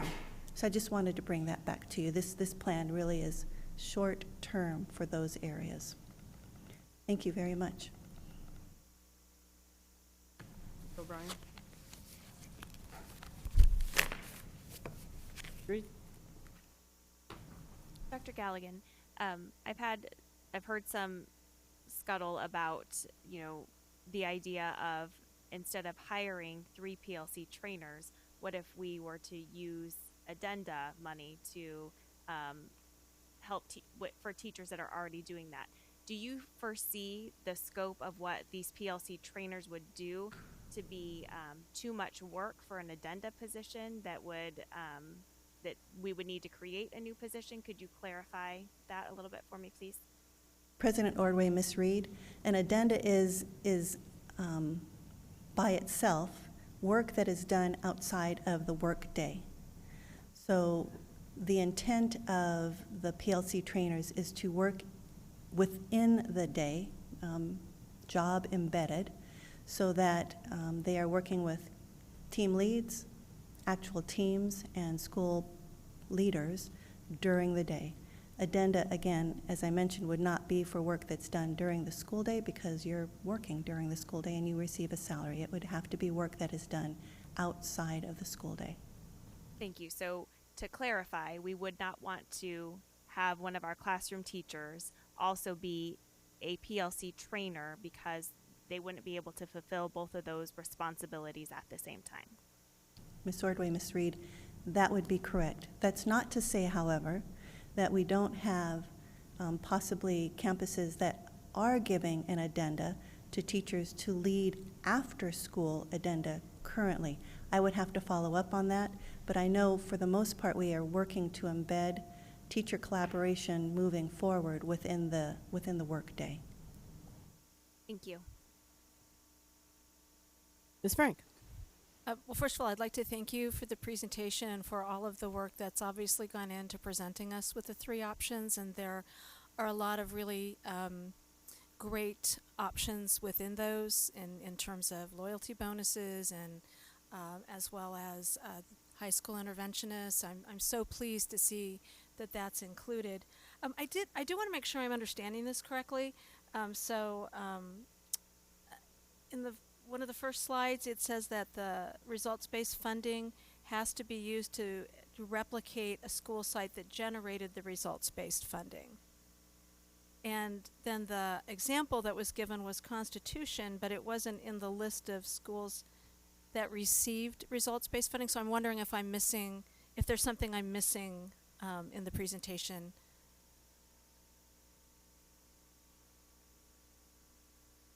President Ordway, Ms. Frank, because they're an A-rated school, they would eventually get that. If you take a look at Village Meadows also has a strong foundation in teacher collaboration, but more importantly in multi-tier systems of support and providing for students who have gaps. But I do see what you're saying. I understand that. Thank you. And then the other question I had about the example given with Constitution is that there wasn't a mention of them using coaches, or PLC coaches. So did the teachers, it says they sent teacher leaders, so was that done in-house, and could that then be replicated at other schools in the way it was done at Constitution, rather than hiring a manager and separate coaches? Because honestly, I'll be honest, I'm concerned that the pool of candidates you're going to choose from are going to be classroom teachers, and we're going to be pulling certified teachers out of classrooms during a teacher shortage. And I don't see that as being in students' best interests. President Ordway, Mrs. Frank, I believe Constitution has used Title I funds to support their collaborative process that's embedded within the day. We can provide that information more clearly in a Friday update for you, and we'll do that. Okay, thank you very much. You're welcome. Ms. Frank, you wanted to know if the teachers were the PLC coaches. Correct, yeah. Right. So I think that was part of So if we're what we need to replicating know. this and using Right. PLC coaches, how was that done at Constitution, if that's the example that's been given?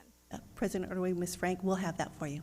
Thank you so much. You're so welcome. And thank you again for your hard work on the results-based funding and the PLC. I cannot take all the credit. This was a multi-department working with Dr. Finch. So thank you very much. Thank you to you, Dr. Finch, and all of those who worked on the plans. Ms. Tweedy? Yeah, I just had a couple questions too. So going back to that, but since Constitution wasn't one of the schools that was the source of our results-based funding, are we allowed to use those funds to replicate something Constitution is doing? President Ordway, Ms. Tweedy, we identified that the schools that did receive results-based funding do indeed have frameworks in place as well as their MTSS structures. So we are working to replicate the teacher collaboration that's at place in those campuses. In addition, as mentioned before, they also have reading specialists and those people who work with children who have significant gaps, and hence you see our high school interventionists, so that we can be more equitable. So yes, we are working to replicate what we see as successful on those campuses. Something that if you've done any reading about results-based funding, it is a very controversial funding source, in that many people believe that it is awarding funding to our higher socioeconomic campuses. When you look at the intent from Governor Ducey, the intent was to award our lower socioeconomic campuses who are having high results. However, when you look at the range of schools that have received that funding over the last 2 years, the vast majority are higher socioeconomic schools and charter schools. So it is a little bit of a controversial bit of funding, but we appreciate our schools that have it. And when we move forward with A rating being an indicator for results-based funding, and 24 of our campuses received an A rating last year, we hope we're conservative in just indicating 1.6 million in results-based funding. Jim might be able to add a little bit of information on what he has heard at the legislative level about results-based funding. And I don't know if you can add anything to that. I just might add that the governor's budget that was released on Friday is looking to increase the amount of results-based funding. What we don't know at this point in time is how the money will be divided up with the change, transitioning to funding for all those schools that qualify as A-rated schools, because that's going to be a change moving forward from the first 2 years that was implemented. Ms. O'Brien? I had one more question. Okay. I also wanted to ask, so if we're going to have PLC coaches and managers, what credentials will they have that the Mrs. Tweedy, did you want I'll please finish. to? Okay. What you just looked like you wanted to say something. I will as soon Okay. as Ms. Tweedy has. what credentials will they have that the people that they're coaching do not have? Like how many hours of training? Are they going to have a master's degree or endorsements? What are they going to have that would be? President Ordway, Ms. Tweedy, that is an absolutely great question. I would like to clarify that it is 3 PLC trainers and 1 PLC manager, not multiple managers, just 1. That is something that we will work with our Human Resources Department to identify. Obviously, we're going to want to identify folks who have experience. If Glendale Elementary brought in a solution tree expert, then we are going to want to identify people who have had success, whether it's within our system or outside of our system, in building a PLC framework and enhancing teacher collaboration. And thank you very much. We would absolutely make that a part of this plan. Can you share the information with us specifically what credentials they're going to have that the people that they're coaching do not have? Absolutely. Thank you.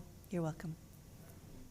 Can be partly to blame there too, because I didn't want them to do a ton more work if the board chose 3, option 2 or 6 or whatever. So you have options there. So once we have I gave them general parameters, really gave them these 3 principles.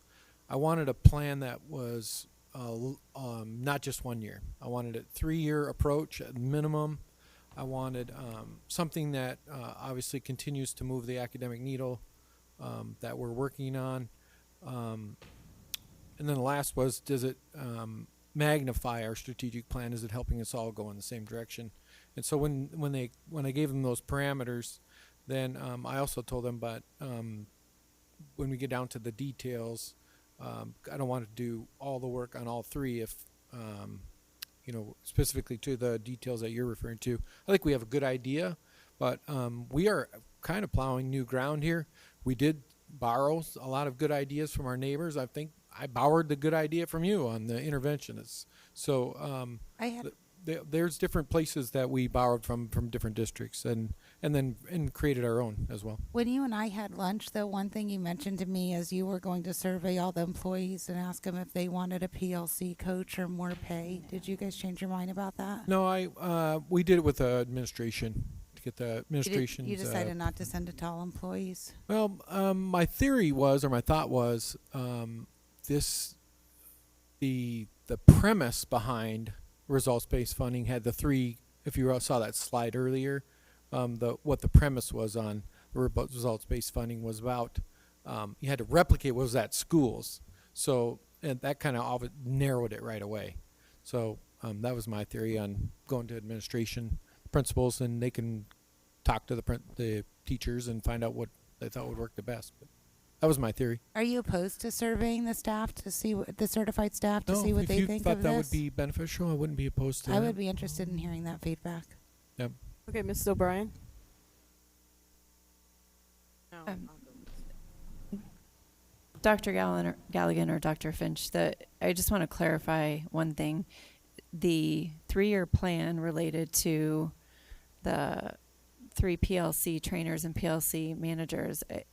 So after 3 years, we would look to transition that out because our staff across the district would be trained enough that they would be handling it on their own, and we could go back to individual training if it were necessary. Okay, and the retention, I see you nodded your head, yes, so Dr. Gallian affirmed that. And then the retention pay, that would be for all staff, all certified staff? Good question. President Ordway, Ms. O'Brien, we've identified somewhere between 2,600 and 2,700 staff members.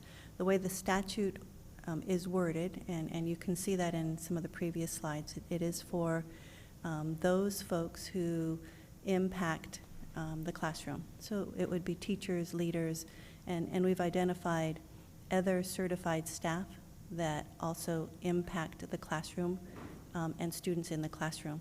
We can get a list of who we've identified for that, but it's our definition is a bit broader because we have included all staff who impact students in the classroom. Thank you, and I'm glad to hear that. Appreciate that. In particular to the retention dollars, we looked at our peers, and not too many are doing that, but we like that idea because it fits, matches with our strategic plan. Dr. Galligan, what is, if you know or if you don't, when you do send it to us, the average number of students that are 3 grade levels behind when they get to high school? Because I'm wondering how an interventionist, depending upon that number, what the ratio would be and how much direct contact they would have to affect a change. Ms. Ordway, our high school principals received in December a preliminary list of students rolling up from 8th grade into their freshman year in both ELA and math who were 3 years, showed a 3-year gap based on their reading inventory and the math inventory. There were enough students at all 5 of our high schools for a math interventionist, and there were enough students in 3 of our high schools to have a full-time reading interventionist. What does enough what is the number of enough? I would need to get that for you, Oh, okay. but we have the information because we've given it to our high school principals last month. So And I'll have that then- for you this next. And then when you find that out, the ratio, because if you're 3 years behind and you were in a ratio of 1 teacher to 34 students, it wasn't working at that moment. So so it just seems to me that if you have an interventionist and we want to affect a change that can somehow make up a 3-year gap, I just need you to explain that. And then, or give the numbers and see how that would work. And then the other question would be, are we targeting opportunities in the pre-K-8, whether it be a pre-K-6, a 7-8, or a K-8, those students, so when they leave there, they're not 3 years behind? Are we going to target any of that? Because it seems to me that, since I've been in this district, that 8th graders don't forget everything by the time they get into 9th grade. They didn't know it prior to that. So then the 9th grade teachers or the high school teachers end up with students that are reading at a 4th, 5th, or 6th grade level and have the same comprehension, which means they're in that dip where they're not going to be successful. And then they're trying to spend 3 or 4 years trying to scratch, barely passing with a D, and then we say that they graduated. I'm not saying that's a majority, but I know that it does happen. So how is this impacting that? President Ordway, that was a lot of questions there. I know. I can answer I went just last, so I wrote a lot. I can answer a few of those right now. Our high school teachers have a contact of 170 students, and we would follow That I do the know. language Uh-huh. for our interventionists as well. When you think about our K-8 schools, it has just been most recently in the last 2 years that we've been able to expand Tier 2 and Tier 3 interventions in both reading and math. And we have been so very appreciative of our school board in helping us approve some of those programs and software programs and additions to what we can use in both a general education classroom and in an intervention classroom that we have not had prior to last year and the year before. So I believe that we will see a change.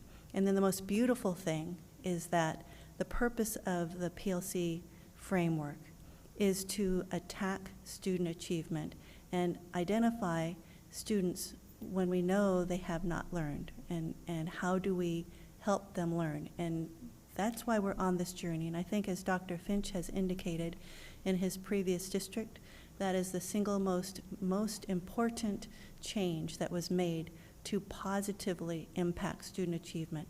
And so we fully believe that when we look over the next 3 to 5 years, with us not PLC light, like Glendale Elementary identified themselves and made a change, and we are making that same change, is that we will see a significant change in student achievement across all grade levels.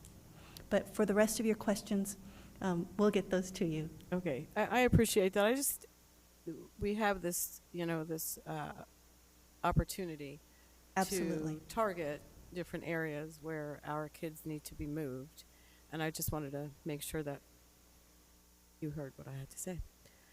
Mrs. O'Brien, one more? I apologize.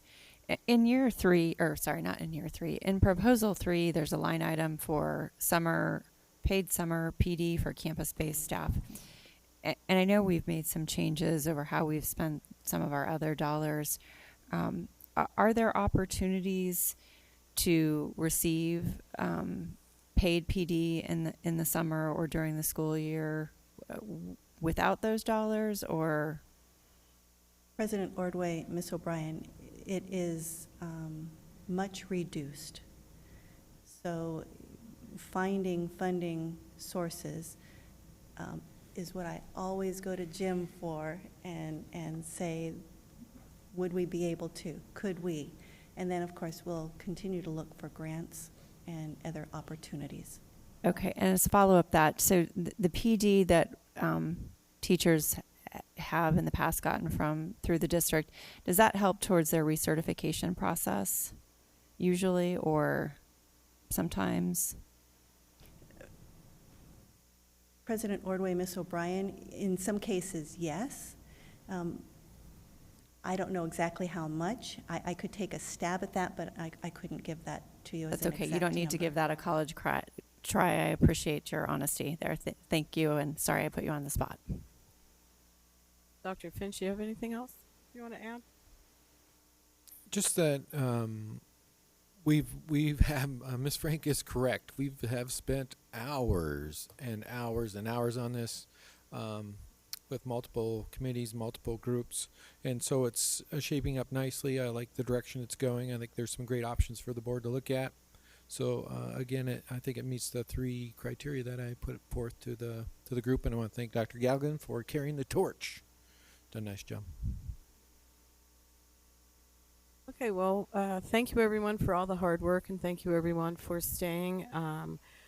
It's this kind of dedication that will move our students forward.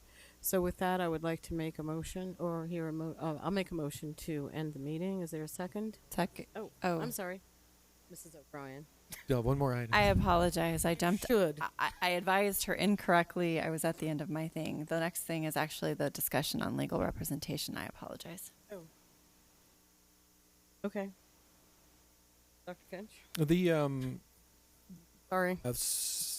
we were given some homework in the last couple of weeks, actually probably since my arrival, on the story on the superintendent's prerogative of choosing legal representation for any issues that pop up. Historically, evidently there was some discussion in the past, but we cannot find a motion that indicates that we couldn't use a certain Gus Rosenfeld as legal counsel. The best we can figure out, and I know Sheila spent much time on this with Tina as well, and could not find it. We went through all the records we could dig up and all the brains that we could put together, the historical brains, and we cannot find any motion. So that's kind of the precursor of knowledge that you'll need to, if to make a decision or guide us. My recommendation is that we raise the dollar amount for Gus Rosenfeld's, and if I need to use them, that I would have the prerogative to use them in the future for situations with they had to show their expertise.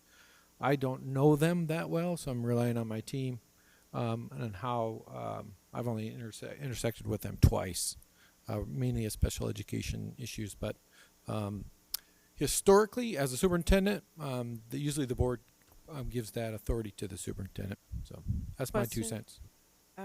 What do you mean raise the limit? Is there some I kind think of limit?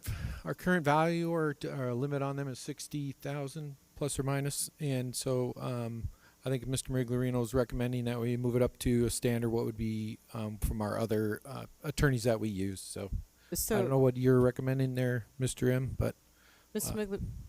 Miglorino, is how does that compare with the other law firms that we have on our approved list? President Ordway, I don't have the actual allocations for each of the legal firms that we've identified. We can certainly provide that information. It would be diminished if we were to make this change because we have less than half of a year to even consider them. We have only been using them. The $60,000 was reserved for any continuing items in which they were representing the district previously, and they are still our bond counsel. So we would prorate the amount, and that's just a not to exceed amount that the board authorizes for us to exercise the ability to use them as needed. And we wouldn't be suggesting that we're increasing our legal services, but just giving the authority to use them as an option for us to consider where it would be appropriate. So what you would do is prorate what you have to make it equal or even with everyone else, so it would be typical instead of atypical. That is correct. Okay, thank you. Mr. M, could you fill the board in again on kind of the process, how you think this would play out? I think you shared with me that there's a list and you would just add up the list, or maybe you could explain? Certainly. So what we would suggest doing is every consent agenda, we have a list of cooperative contracts in which we would be exercising the option to use a cooperative contract to engage Gus Rosenfeld. We would identify when that annual approval was done for Gus Rosenfeld, it was limited. As I explained before, for bond counsel and continuing items.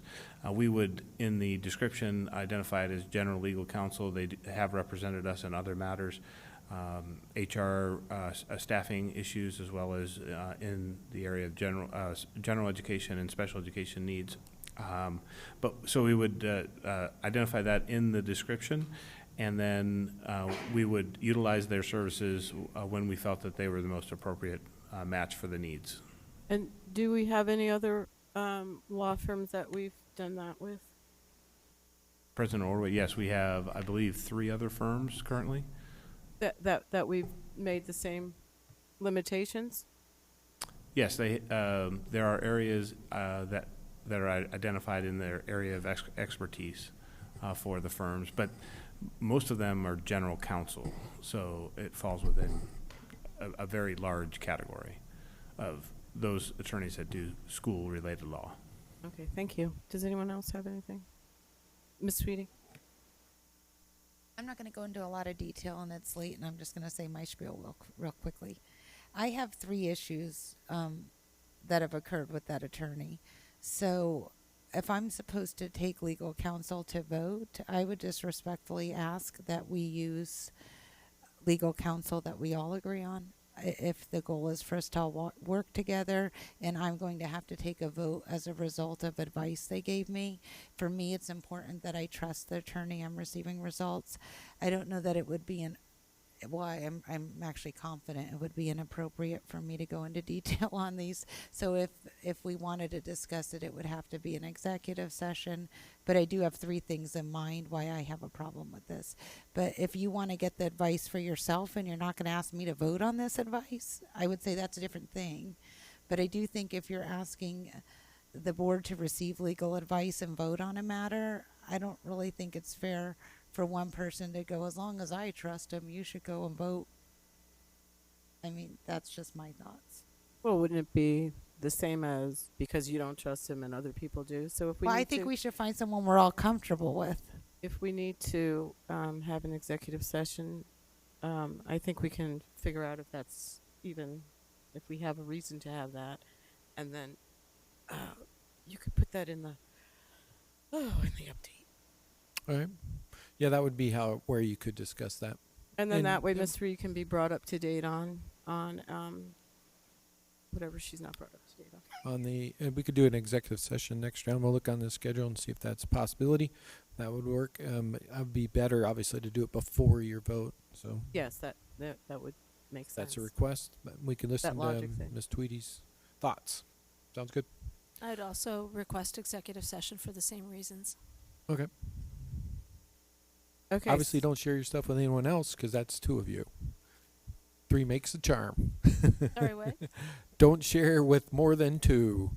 If you have the same concerns, you have don't talk to other board members. Oh, trust me, I'm well aware of open Okay. meeting law. Okay. And I'll, No people who've accused other people of violating There's it. only friend. We're good. No one else likes us except. Okay, so be careful. oh my. Anyway, with that, I'll make a motion to conclude the meeting at 9:12. Second.